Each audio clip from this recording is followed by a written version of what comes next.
Përshëndetje. Në podcastin Shëndetin rënd parë e mbështetur nga United Hospital, kam nderin të mirëpres një nga profesionistët që punon çdo ditë me organin më jetik të trupit, zemrën. I ftuari im është doktor Raif Çavolli, kirurg kardiovaskular, një profesion që kërkon precizion maksimal, vendimarrje të shpejtë dhe përgjegjësi të jashtëzakonshme. Sepse çdo sekond mund të bëjë diferencën mes jetës dhe vdekjes. Sëmundjet e zemrës mbeten shkaku kryesor i vdekjeve në mbar botën, jo vetëm në vendin tonë. Dhe sot do të flasim për rreziqet, simptomat që nuk duhen neglizhuar, operacionet në zemër, teknologjinë moderne dhe mbi të gjitha. Si mund ta mbrojmë zemrën tonë? Përshëndetje doktor Çavolli dhe mirë se erdhe në podcastin Shëndetin rënd parë. Përshëndetje. Doktor, me shëndet mirë jene? Punët mirë po ju shkojnë? Mirë, nuk është keq. Nga familja mirë? Mirë jemi, faleminderit. Doktor, unë zakonisht e bëj një pyetje. Po ndodh që mund ta bëj në fillim të podcastit, por edhe në fund. Por këtë rast po e shfrytëzoj fillimin e podcastit. Raif Çavolli, nga ju erdhi motivi për të bërë kirurg kardiovaskular? Që në piksarë motivi duhet të jetë ajo kërkesa, mund të them, edhe e vendit. Dikur kur e kam marrë këtë vendim të bëhem kirurg kardiovaskular, në Kosovë nuk dijej për këtë, të them, për këtë bransh. Ky ishte totalisht një, si të them, një lami ku zbatoi vetëm në qendra shumë të mëdha. Jashtë Kosovës, të them, jashtë ndoshta edhe regionit ku flasim sot. Dhe normalisht që ta duash këtë duhet ta kesh të qartë që më duhet të përshëndetesh me shumë gjëra. Përveç më nuk po kalon si të jetë një profesion, po të jetë një mënyrë e jetës ku çdo gjë minuti nga minuti mund të ndalloj dhe që ta ketë atë sigurinë më të madhe pacienti pikë pari në jetën e tij, pra duhet të ketë edhe një dije paraprake, e kjo në atë kohë këtu nuk kishte. Pra nga mungesa e këtyre rrethanave, ju keni vendosur që pikërisht ta merrni këtë drejtim specializim si kirurg kardiovaskular. Domethënë nuk ka qenë synimi juaj nga fillimi në fillet e juaj si student i mjekësisë. Si student i mjekësisë, normalisht gjatë studimeve, gjatë stazheve të ndryshme ne kishim kontakt edhe me kardiokirurg. Po. Normalisht edhe në atë kohë vetëm bëja përzgjedhja, në start. Pikë pari duhet të merresh si ose të merresh një bransh kirurgjike ose një bransh internistike. E për internistike nuk isha, të them të drejtën. Dhe u orientova ka pjesa kirurgjike dhe normalisht kur i pash këto gjëra të kardiokirurgjisë, që në start duket ndonjëherë t'ia sqarosh ndonjë një profesionist i mjekësor, bile ndonjëherë nuk kupton që njeriu ndonjëherë duhet t'ia ndalësh zemrën dhe pra ta kthesh në jetë brenda 1 ore, 2 ore e tjerë. Kjo nuk ishte një gjë e thjeshtë. Po kjo mund të them është një nga ato kardiokirurgjia si pjesë apo si disiplinë kirurgjike është një nga ato mrekullit mjekësore, ku tash nëse do vazhdojmë gjatë bisedës, mund të sqaroj edhe disa gjëra pak më. Po unë do doja t'ja bëja edhe një pyetje, sepse s'harron dhe mëson. Edhe unë kam mësuar që nga mysafirë që kam pas në podcast, që shumë student e synojnë kardiokirurgjin. Pse? Që ta synosh kardiokirurgjin është një bisedë më e lirë, mund të them. Sigurisht. Unë kisha në vitin 99 kur e krya fakultetin e mjekësisë dhe fillova specializimin e kardiokirurgjisë. Një nga ata mentorët e mi, mësuesit e mi, më tërheq kështu afër. Thot, Raif, ke zgjidhur kardiokirurgjin, përgëzoj, edhe ke fitu kardiokirurgjin, se ishte një jo bashkëlet ta marrësh atë. Thot, atë çka mësove 6 vite, gjatë studimeve haro, nuk do të duhet asgjë. Tash po futemi në një botë tjetër. Nuk ishte lehtë, me vërtet nuk ishte lehtë. Pra duhet të them që edhe nëse studentët do të kenë dëshirë, normalisht duhet ta masin veten. Pa e marrë këse të themi kardiokirurg, po duhet të bësh një zgjidhje. Se tek fundi do ballafaqohesh me një patologji të cilën nuk ka ndërrikthim të dytë. Pra jeni në një fjet të hollë. Në fjet të hollë. Dhe kjo është normalisht do kush pret nga ju një zgjidhje Një mrekulli. perfekte, një mrekulli. E unë ju them, unë zot nuk jam. Zotët kthehem në atë pjesën e besytnive etj. Sigurisht, po. Ne jemi njerëz të cilët e dim një profesion se si duhet të bëhet të zgjidhet një problematikë mjekësore, por normalisht nuk kemi ata që japin vendime për jetën apo vdekjen e njeriut. Një nga përjetimet e tuaj që e mban mend dhe e kujton shpesh në memorien tuaj dhe ke dëshirë ta ndash me publikun, a mund na e tregosh? Shqo janë shumë. Një prit shumëtëve. Një prit shumëtëve mund të them ndonjëherë kur janë disa patologji të cilat janë aq të vështira sa që vdekshmëria duke filluar në New York apo në Berlin apo në Tokyo apo ku nga do që shkoni, kardiokirurgët e kanë vetëm një gjuhë kur e përdorin për këtë patologji apo për vështirësinë e asaj patologjie. Rrezikshmëria e këtij operimi është 50-50. Nuk janë të pak nga ata pacientët që të kam pas që janë shpëtuar nga ajo.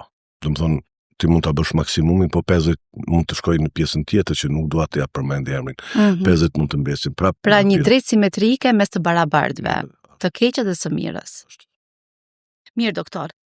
Për të folur për backgroundin tuaj, ne kemi shumë, sepse keni një përvojë bukur gjatë, profesionale, por ne do të ndalemi pak tek sëmundjet, të cilat do doja që të na e tregoni se cilat janë sëmundjet kardiovaskulare që janë më të përhapura në ditët e sotme, pra në këtë kohë që po jetojmë, ku teknologjia ka avancuar, çështjet teknologjia moderne ka avancuar jashtëmase, mirë po ne përballemi me sëmundje kardiovaskulare. Po nëse do kthehemi në patologjitë të cilat po i flasim ne sot, të cilat shkaktojnë edhe vdekjen e njerëzve. Të keni dëgjuar? Patjetër. Po dje pash një njeri dhe sot nuk ekziston më. Ka vdekur, ka ndruar jetë tjetër. Këto janë patologji të them moderne, të cilat para 100 vjetësh, 200 vjetësh nuk kanë ekzistuar, se kanë ekzistuar se kemi ditë të diagnostifikojmë ndoshta. Ose ja kemi lënë një kolere, një murtaje, ose ku e di, po. Diçka tjetër ka qenë, po sot janë këto patologji të them më shumë moderne. Po. E një për atyre është ateroskleroza. Ateroskleroza është një patologji të cilat nuk pa hyrë në detalet më të shumta, më specifike, më specifike janë smundje them gjenetike me bazë gjenetike. Çka do të thotë kjo gjenetike? Do të thonë kalojnë nga gjenerata në gjenerat, nga personi, nga prindrit, nga dialart etj, kalon dhe ajo bartet. Është një smundje ku përmes disa strijave, disa shiriteve të them të holla të vogla, lindë dhe fëmia. Dhe ato strijat të cilat janë ekzistojnë në damar, në arteret në enët e gjakut, me kalimin e kohës fillojnë në depozitimin e yndyrave, me depozitimin e kalciumeve, me depozitimin e qelizave të ndryshme të cilat shkaktojnë edhe pllaka aterosklerotike. Dhe ato pllaka aterosklerotike nuk zhduken. Mund të zvoglohen, mund them teoretikisht, por nuk zhduken, ato mbesin dhe me kalimin e kohës ato fillojnë duke u rritur. Dhe kush e shkakton këtë, normalisht në bazë shkencore, tash kjo diçka e vërtetuar, përveç që përmenda bazën gjenetike, ku e kemi një faktor. Faktori tjetër janë edhe faktorët e rrethit. Faktorët e rrethit, çka do të thotë? Stresi, mënyra të ushqyrit, metodë, mënyra e të jetuarit. Të gjitha këto shkaktojnë krijimin atyre pllakave aterosklerotike të cilat mund të përfundojnë në stenoza e deri në bllokimin total të një ene të gjakut.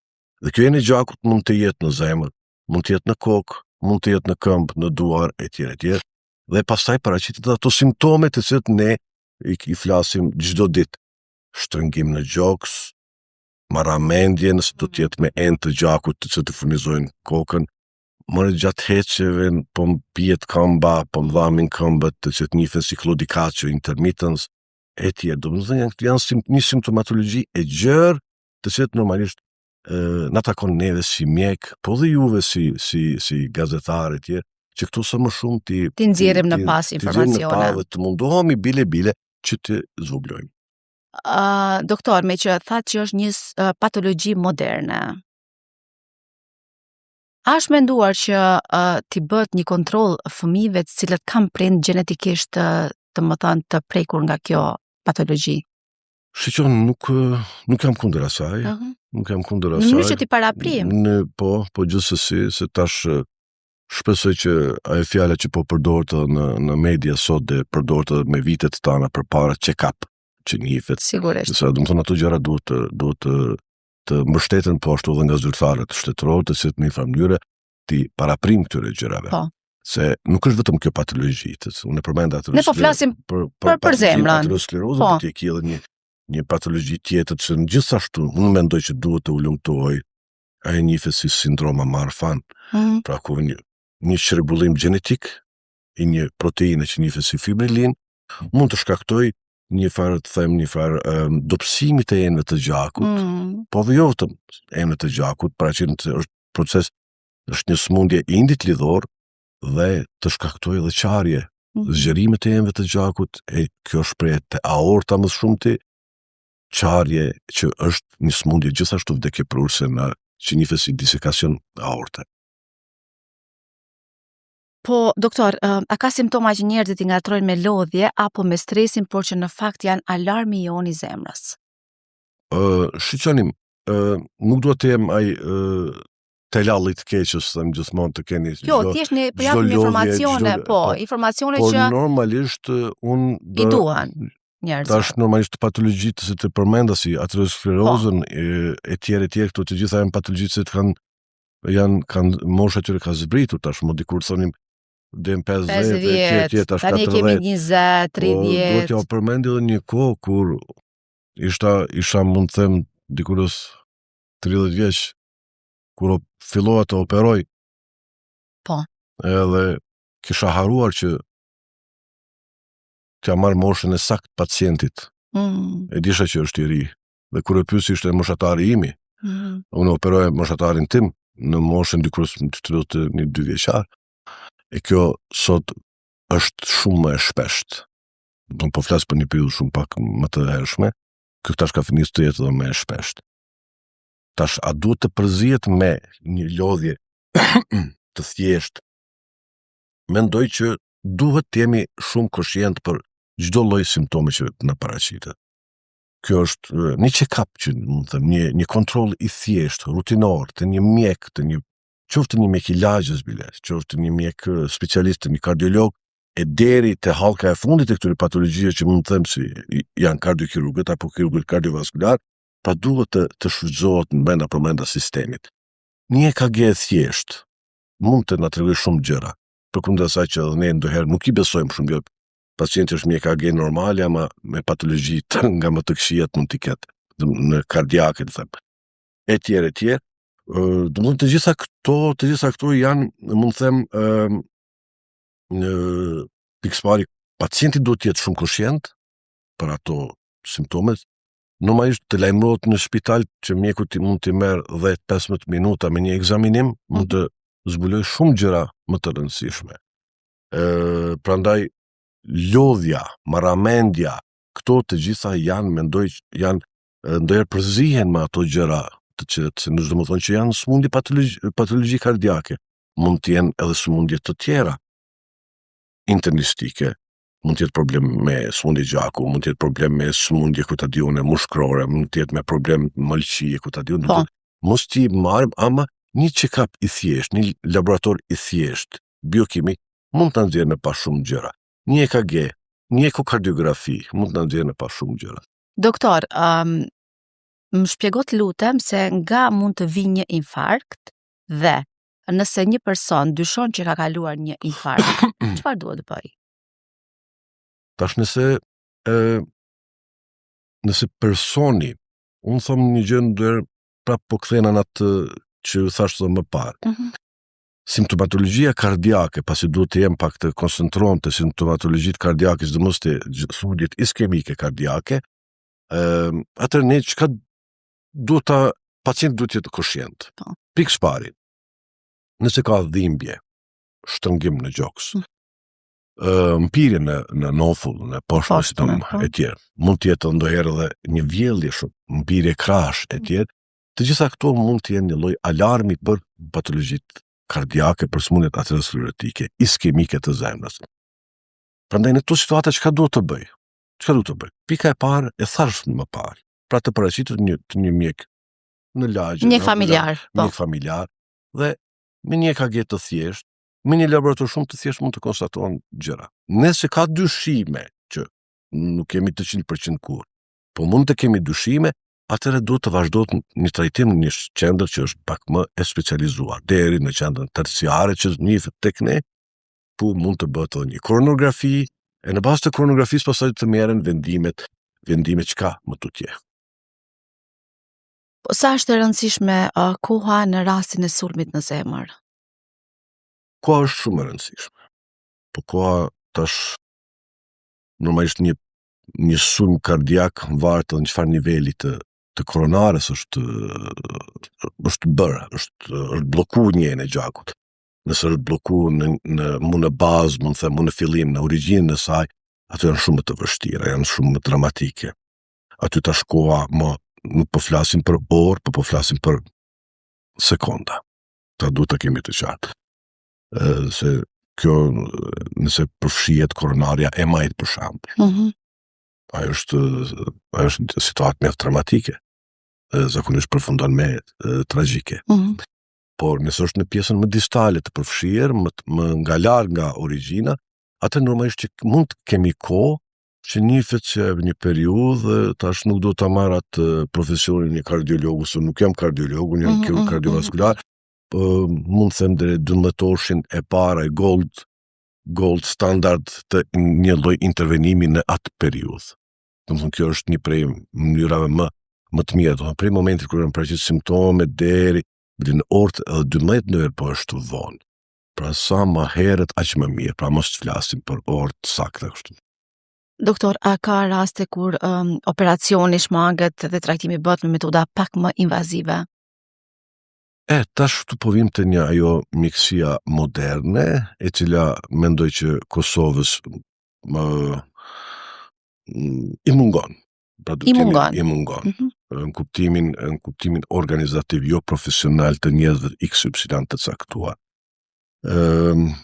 Ndonjëherë komunikimi mes mjekësh duhet të jetë pak më, mund të them, më i shpesht dhe më i ngushtë, them.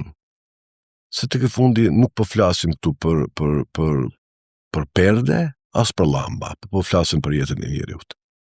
Dhe në mes kemi një njeri, kemi jetën e atij personi dhe jashtë i ki një grumbull të madh familjar që të presin nga ty një zgjidhje përfundimtare, e cila normalisht sot njihet, duhet të kthehem në një temë pak të mjekësisë moderne, si heart team. Ma nuk ekziston, mund të them, në botën e civilizuar ku vendimet të merren vetë. Do të thonë të merr mjeku vendimin, unë du ta bëj këtë apo atë. Jo. Kjo është një gabim në start. Pra duhet ta do të them, heart team çka do të thotë? Në heart team përfshihen kryesisht kardiologët dhe kardiokirurgët. Por duhet ta kemi edhe pjesën mbështetëse, radiologu, nëse kemi të bëjmë me imazheri ku duhet të lexohet, pra kemi edhe ato raste. Domethënë kjo është një strukturë e mjekëve profesionistë të që të merren me një patologji. Ja tash unë erdha tek ju, ama patologjia ishte pak a shumë jo bashkë e thjeshtë të një pacient ku u morën vendime të përbashkëta, të shkohet në operim ose të lëmë për stentim. Do të thonë kjo është një formë më e drejtë. Do të thonë dikur mjekësia ka qenë është degëzuar, pra duhet të kemi të qartë, tani po vjen te e kundërta. Ku mjekësia po vjen dhe po bashkohet që të marrin vendimet, dhe vendimet gjithmonë duhet të jenë të përbashkëta për të mirën e pacientit. Apo ndodh kjo në vendin tonë? Çështjet organizative, një ekip i përbashkët, ku merret një vendim i përbashkët. Shiqo, unë ndonjëherë kam si të them, obligim moral, etik, që të komunikoj edhe me kolegët edhe me jashtë. Po. Pra duhet të kemi të qartë. Për të konsultim. Për të konsultim normal. Dhe nuk ta kushton asgjë nëse pyesim edhe një mendim të dytë.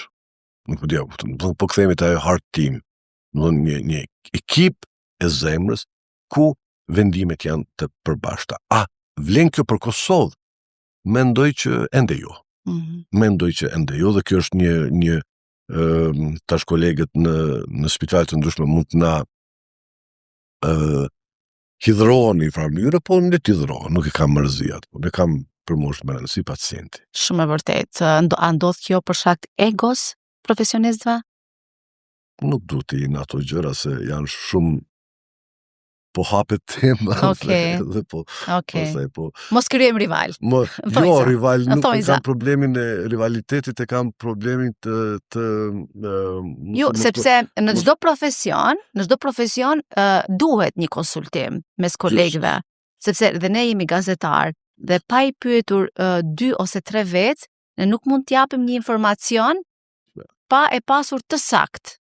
Edhe ka shumë rëndësi sepse informohet një masë e madhe e qytetarëve. Edhe në këtë rast është në pyetje jeta e një pacienti. Dhe sigurisht konsultimet, puna ekipore, ju e thatë që është shumë e rëndësishme. Këto janë gjëra të cilët një gjë në pas të qartë. Unë tash mund të thesh po lavdrosh. Duhet të lavdrom këtë minutë. Jam i pari që kam operu zemrën, them, në formë para nesh kanë operu disa të tjerë, por kanë qenë gjithmonë ato sporadike të thënë, po jam themeluesi kardiokirurgjisë në Kosovë, ta duhet ta kemi të qartë. Dhe e kam bërë që në Kosovë të flitet kardiokirurgjia në gjuhën shqipe, edhe jam ka kënaq. Kështu që jap ndër leje vetës të flas edhe për këtë punë që nuk Dhe shumë mirë bëni, sepse duhet një zë, duhet dikush ta bërtas këtë pjesë, sepse nëse nuk e themi, ajo do të heshtet. Edhe ajo që the heshtja nuk është e mirë. Jo, absolutisht jo. Doktor, sa zgjat rikuperimi pas një operacioni në organin kryesor të trupit? Tash varet nga patologjia. Po. Kjo është një, varet nga gjendja e përgjithshme e pacientit pa u operuar. Domethënë, të gjitha këto duhet të masen dhe ne normalisht në një mënyrë kemi një lloj gradimi të këtyre pacientëve, ku pikërisht duhet të fusim në rrezikshmërinë e operimit, ku bëjmë një lloj euroskori që është një skor që përdor për Evropë, nuk është për Amerikë, por për Evropë dhe është mjaft e konsoliduar, është mjaft e mirë, ku bëhet rrezikshmëria e operimit. Por nëse është një operim, se nuk ka operim të thjeshtë në kardiokirurgji, të gjitha janë të vështira, të gjitha kanë rrezikshmërinë minimale, nëse thon 1%, 2%, ato janë statistika. Po. Nuk vlen për një pacient të caktuar. Pra që statistikat për ne që kur jemi vjetorit që të mund t'i nxjerrim. Por rikuperimi, nësë është një operim të them basic, apo një operim të them rutinore etj, mund të zgjatë deri 7 ditë 8 ditë. Por nuk po përfundon me kaq. Rikuperimi mund t'i merr edhe 2 muaj, edhe 3 muaj, edhe 6 muaj pas asaj. Por normalisht ne jemi në kontakt me pacient gjithmonë, ajo është mënyra metodologjia me cilën unë punoj. A duhet patjetër? Gjithsesi, mendoj që mendimi i kardiokirurgut duhet të merret, apo operatori duhet të merret, ai që ka kryer operimin duhet të jap përgjegjësi për atë punë që. Do thënë duhet të jetë në kontakt të vazhdueshëm me pacientin. Gjithsesi, ndoshta jo direkt gjithmonë, po me palë treta, po me familjar. Zakonisht nëse është pacienti nga Gjilani, sigurisht. Ai nuk mund të vijë 5 minuta, janë telefonatat, janë konsultat që ndonjëherë mund të zgjidhim. Janë mjekët në periferi që mund të zgjidhin disa probleme, po jo të gjitha normal. Nëse është problem më i madh, atëherë mund ta kthejmë mbrapsht. Sa mund të zgjas një operacion? Ju e thatë që mund të jetë i vështirë ose i lehtë, jo vetëm në atë kuptimin e lehtë, po pak më i vështirë. Sa mund të zgjas një operacion në zemër? Sepse në kohën që unë e mbaj mend, një familjar i imi është bërë operacion në zemër, saktësisht nuk po më kujtohet intervenimi ku sakt, mirë po ka zgjatë 12 orë. Në vitin 97. Sot jemi në teknologji moderne. A mund të zgjatë 12 orë? 12 orë mund të zgjatë 24 orë. Po. Normalisht pastaj vjen ato shkëmbimi ekipave etj, por një operim rutinor 2-3 orë. Nëse është pak më ku kërkohet ndonjë diçka 4 orë. Por të zgjatet 12 orë, 18 orë etj. Kjo nuk është anomali në kardiokirurgji. Nëse është disekacionore, kjo mund të zgjatet më shumë. 6 orë, deri në 8 orë. ndonjëherë se shiqoni tash mund të thash kjo është ajo mrekullia e kardiokirurgjisë është kjo që duhet ta ndalësh zemrën. E të punosh. Normal jo gjithmonë. Është një shprehje që thonë doktorët e vendosin zemrën në tavolinë. Jo, s'është e vërtet. Jo, nuk është e vërtet. Fiksbari zemra është një pompë. Po. Thë mekanike, pompon gjakun në organizëm. Dhe që teknika dikur kanë thënë para 100 vitës të më afër, mos u afro zemrës, si në aspektin mjekësor. Le ashtu si është. Jo, dal nga dalë ka ardhur duke u ndryshuar situata dhe them ndoshta jo 50, më shumë se 60 vite, është rutinizuar kjo punë ku funksioni i zemrës e merr një aparat tjetër që njihet si makinë ekstrakorporale, ku ajo e merr gjakun nga organizmi, kalon nëpër nëpër disa gypa, tash them, mekanike e tjerë, qarkullon në rezervuar, oksigenohet, do të thonë kalon nëpër oksigenator, pastaj prap kthehet në organizëm. Kjo njihet si qarkullim ekstrakorporal. Do të thonë organizmi furnizohet me gjak derisa ne jemi duke punuar në organet, po. Zemra gjatë asaj periudhe është e qetë. Është një lloj gjumi. Gjumi, po. Me ilaçet që ti bëjmë, zemra flen në atë periudhë. Dhe normalisht kjo në mjekësi, në kardiokirurgji, në termet tona, bloodless, do të thonë pa gjak, motionless, pa lëvizje. Do të thonë operimet kryhen pa gjak dhe pa lëvizje. Kjo do të thonë kjo është që të jetë kirurgu i qetë e pacienti të jetë mirë. Dhe normalisht këto gjëra tash janë aq të avancuara dhe siguria është aq e madhe që kemi arritur që normalisht rezultatet janë shumë më të mira. Qoftë në teknikat e operimit që përdoren, për shembull, teknika që janë përdorur para 30 vitesh, sot po thoj se nuk janë. Janë disa bazike kanë betë, po janë ndruar plot gjëra. Dhe tash nuk duhet të jeni ato detale, po siguria e operimit është, mos më thon, maksimale e operimit kardiak. Çfarë ndjenja është ndërhyrje në zemrën e një njeriu? Pikësisht ato ndjenjat, empatie, këto gjëra mundohem mos ti pela që ti e pacientja dhe i thom fillojmë atë lidhjen, them koneksionin mjek-pacient, bisedat e tjera. Takimi i parë, mundohem të jemi i pak i butë, madje shkoj duke u vështirësu, bëhem pak më i ashpër, dhe në fund kur him në sallë them nuk po të njoh, nuk di kush je ti. Okej, do të thënë bëjeni automatikisht jo emocional. Ne folëm për teknologjinë që tha që ka avancuar në kirurgjinë kardiovaskulare, por sa po praktikohet në vendin tonë? Shishoni, tani flasim edhe për institucionet publike, domethënë të shtetit, po edhe ato private që besoj që janë më të avancuara. Shishoni, nuk mund ti vlerësoj klinika të tjera, po them për shkak se nuk kam ndonjë informat të saktë të tjerë. Ju sot operoni në United? Unë operoj në spitalin United. Hospital, dhe normalisht këto janë në Kosovë, që nga momenti kur bë operimi i parë, them, standardet kanë qenë, mos më thënë, minimale? Botërore. Po. Okej. Po flas për ato, nëse kam mund të zbatoj, nëse s'kam mund të zbatoj, nëse kam fyr fare në ato gjëra. Nuk po dia. Po, keni dashur siguri. Nuk lëshoj pe në standarde. Standardet janë standarde, aty nuk guxojmë të lëshojmë pe. Tash çka të them tjetër, kjo është një diçka që unë nuk mund ta marr përsipër përgjegjësinë për nëse në New York bëhet një diçka tjetër, unë ta bëj atë që është bërë para 30 vitesh edhe kjo bën, nuk bën. Nuk po dia më qartë. Shumë e kuptueshme. Pak a shumë që e ndjekim situatën, po, si shkon, mundohemi normal të përshtatemi vendit se një gjë më pas se çfarë ndonjë patologji që i shoh këtu në Kosovë, që i kam parë në Kosovë janë aq të mëdha dhe aq të çuditshme ndonjëherë, të cilët bile kam tash do të hyj pak në disa detale, jo shumë të hojshme them për ndoshta për bisedë, janë patologji që janë një vetëm si case report. Ma sjarë të lutem pak. Case report janë raste shumë të ralla që nuk ishe askund në botë. Të llojit? Të llojit. Për shembull, them disekacioni i aortës. Çka thon disekacioni i aortës? Qarja e aortës. Qarja e aortës kur ndodh të një moshë 50-60 vjeçare etj. Pacienti është me hipertension etj. Unë kam operu këtu 17-18 vjeçar. Disekacion e aortës. Të rinj. Të rinj. Për këtë du ta them, kjo është një diçka që nuk shihet gjithku, këto janë të botuara, të dokumentuara. Për shkak gjenetikës apo për shkak cilit jetës? Shiqo, për cili ka qenë faktori i këtij ose kësaj të riu? Nëse do kthehemi te këta dy pacientë, këta kanë pas smundje kongjinitale, të pa diagnostifikuar kanë qenë më parë, dhe si pasojë kësaj smundje kongjinitale është paraqitur disekacioni i aortës. Pra këtë do ta kemi të qartë.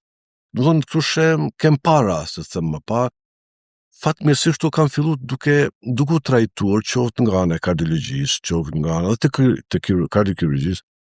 Ky numër ka filluar të zvoglohet. Por prapë jemi në kur mendoj që duhet të bëhet më shumë punë, edhe kjo i takon jo vetëm mu, ty, apo i takon pak edhe shteti, duhet të merret me këtë punë, pak më seriozisht. Sepse kohëve të fundit po dëgjojmë shumë raste ku të rinjt po ikin nga kjo jetë, në si shtatë edhe më herët i takojmë sot dhe nesër nuk janë më. Dhe fatkeqësisht kjo po ndodh.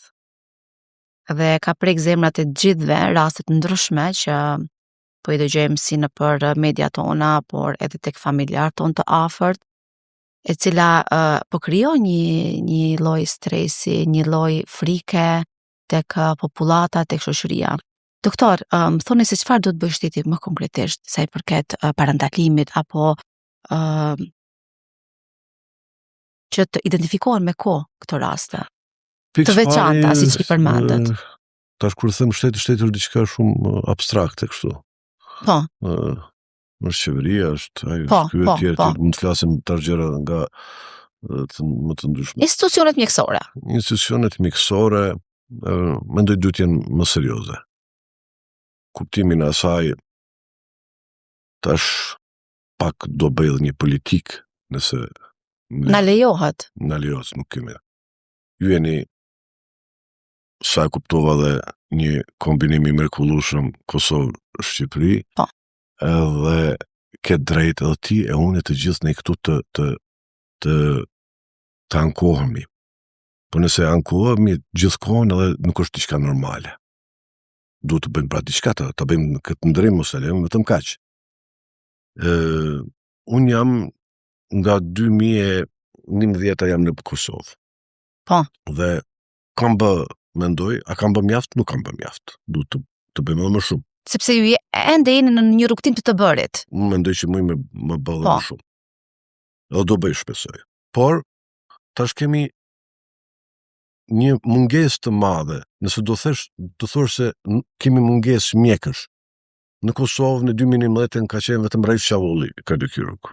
I këtu i them, kam pasur një koleg timin, mikun tim nga Shqipëria, të cilin operonim mjaft në atë periudhë.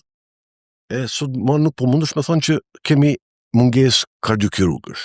Sepse ka mjaft staf, ka mjaft mjek. Mungesë kardiokirurgësh nuk ke. Aparaturat, mos them, janë të fundit. Të fundit në ku përdoren ndoshta edhe në vende qendrat më të mëdha. Po pse po ankohemi? Ku qen ka problemi? A unë jam tatim pagues, ti je tatim pagues? Dhe ajo që nena duhet të kërkojmë më shumë është llogaridhënie. Nga institucionet përkatëse. Ministri i Shëndetësisë mund të jetë, qeveri mund të jetë, drejtor në institucion shëndetësor publik apo privat. Do të thonë këto gjëra ne duhet në një mënyrë ti të i kalojmë. Mjekësia po shkon përpara, ti ke mbet me metodologjinë e para 20 vjetëve.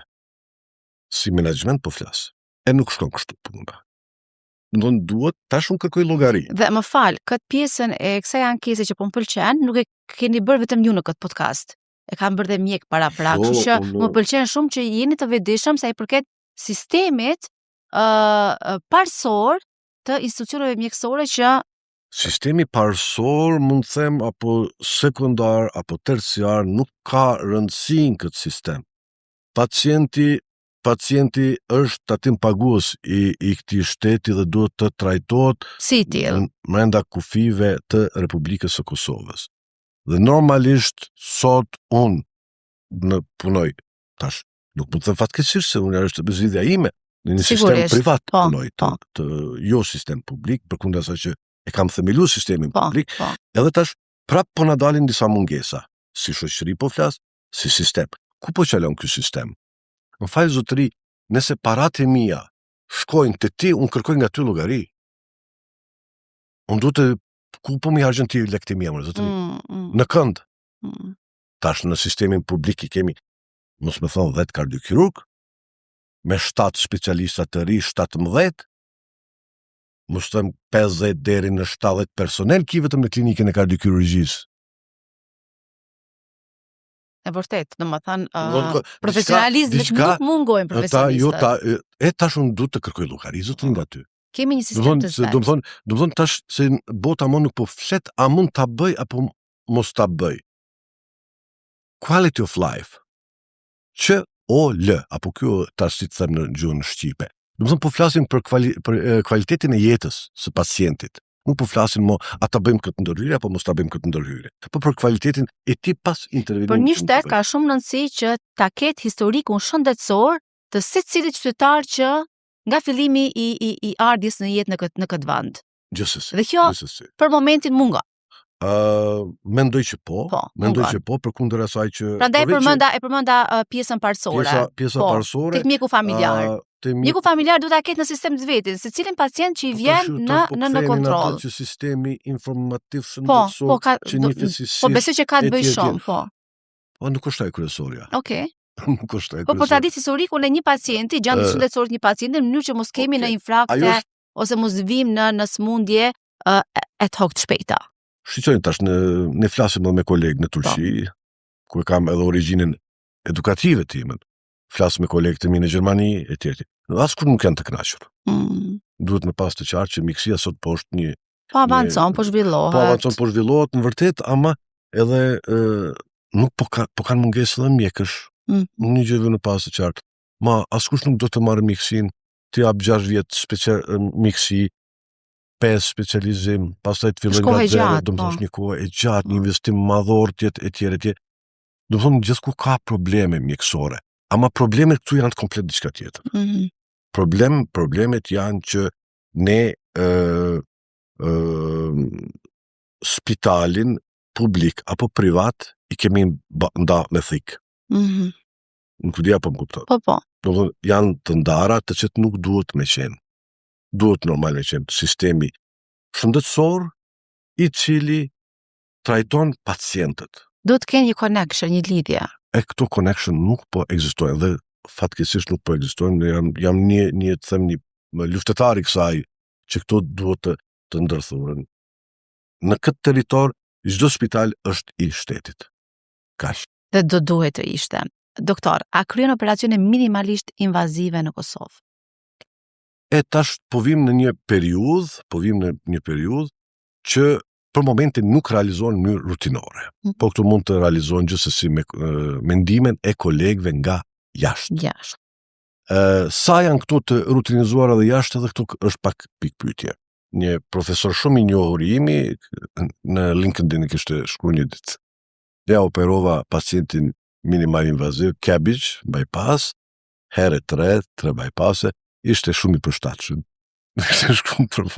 Më pëlqeu korrektësia dhe sinqeriteti i tij. Domethënë te çdo pacient nuk është e mundur të realizohet kjo, përkundër asaj që po tentohet minimal invazivja në aspektin kirurgjik, se tash këtu ka ardhur te ajo ndarja e sistem po kthehen te heart teami, ku procedurat kirurgjike në formë të hapur, sot shumica e këtyre kirurgjive po mundohemi që ajo po i mungon Kosovës, përse gjithashtu mund të flasim, të shpresoj një ditë tjetër, ti bëjmë një perkutane. Nëse është bypass, a mund të bëhet stentimi, është mënyrë perkutane. Do prej nga jashtë të bëhet kjo pa hapur. Vendosja e valvulave a mund të bëhet perkutane? Po bëhet. Ne duhet të punojmë në atë drejtim. Çdo gjë që është bërë diku kirurgjike, por dështimet e këtyre procedura pastaj mund të kthehen në kirurgji. Prandaj këto gjëra duhet të jenë gjithmonë të ndërthurura, të lidhura njëra me tjetrën. Mënyra perkutane që e përmende, është më lehtë për mjekësin, për profesionistin, apo pacienti përjeton më lehtë? Varet në çfarë patologji po flasim. Mjekësia dita ditës po avancon. Ndojrë edhe ne si kirurg kardiovaskular, po çuditemi ndonjëherë si kanë arritur të bëjnë disa procedura që ëndër nuk të kishim para 20 vitesh, por sot po bëhen dhe në mënyrë rutinore. E për të gjitha këto duhet mbështetje.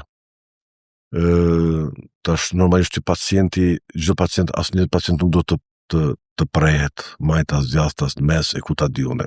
Se si pacient do të mënyrë perkutane të zgjidhte problemet.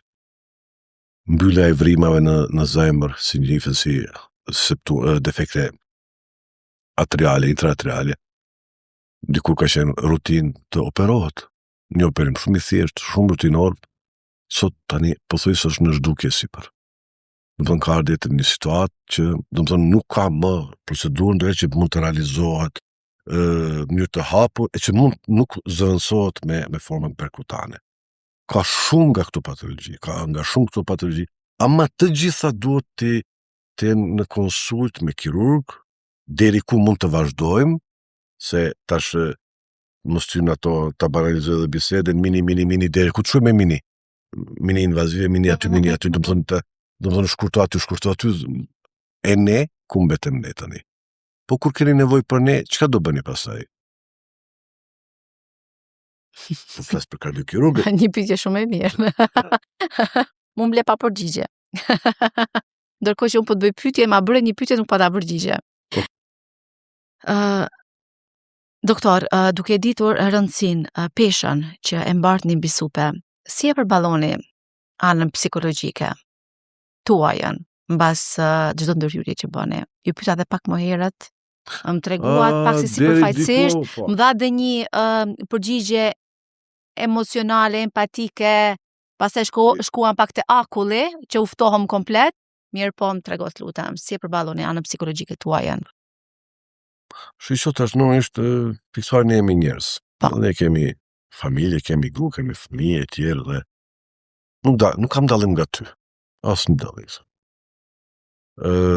Normalisht mundohem që vështirë është një sforcim jo i vogël që problemet që i përjetojnë dojnë në shtëpi, në punë të mos i kaloj në shtëpi. T'jem sa me i qetë është numër 1. Normalisht këto nuk i din gjithkush, ne dojnë nuk flenë natën, edhe nëse jemi në shtëpi nuk flenë.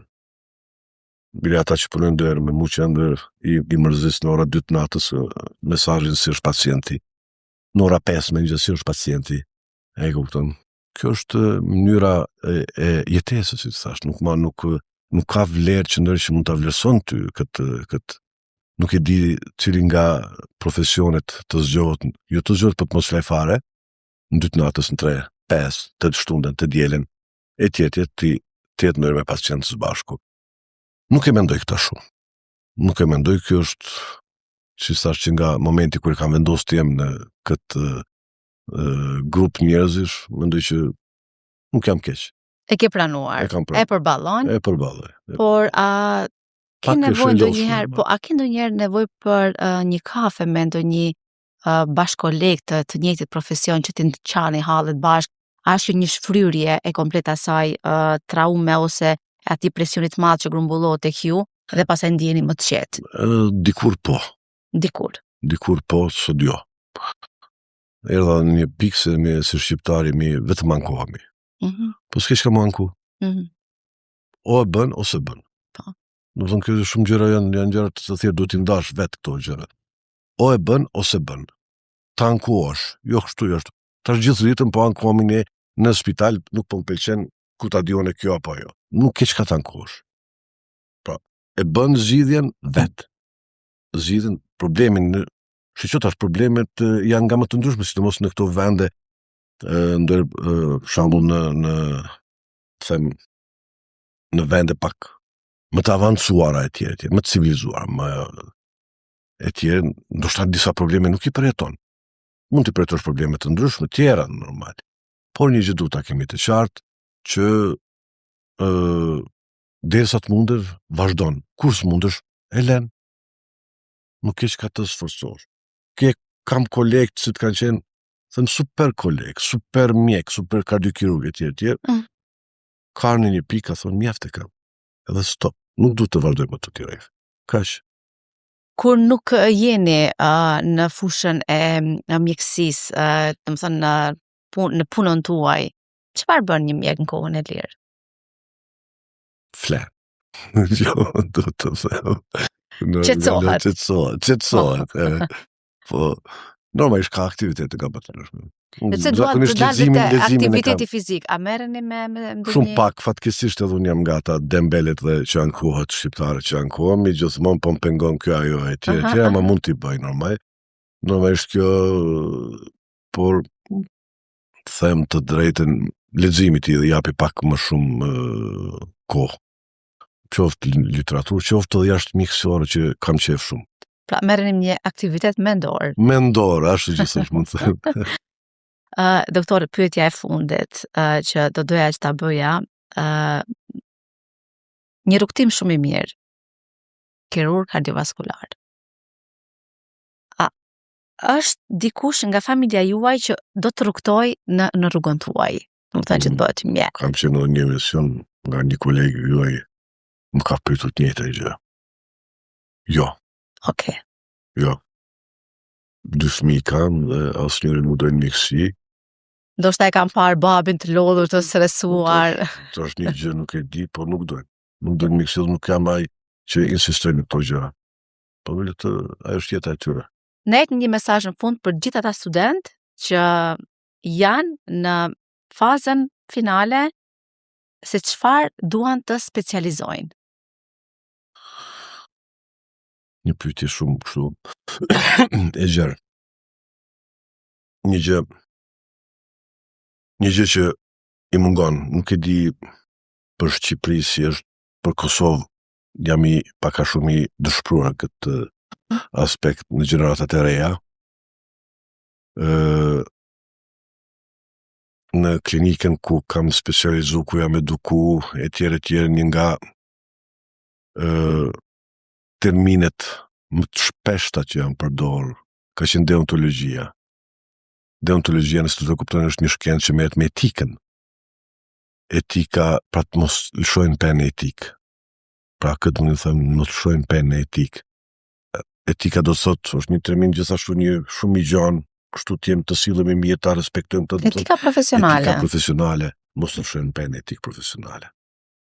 Faleminderit shumë, doktor, që gjetët kohë për të ardhur në podcastin Shëndetin rend parë në Telegraf, dhe me shpresë shumë që keni ndarë dhe ju i kënaqur me këtë hapësirë informuese që keni dhënë për gjithë shikuesit tanë.